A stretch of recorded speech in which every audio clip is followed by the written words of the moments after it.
have same spelling but the meaning is different. These words are called homographs. For example, watch, WATCH. Watch. I have a beautiful fast track watch. That means watch gadiyaram. Watch. I watch TV9 news every day.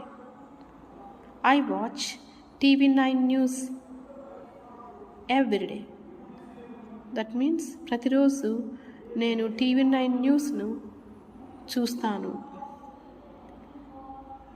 Second word date. My date of birth is on 2nd February 1985.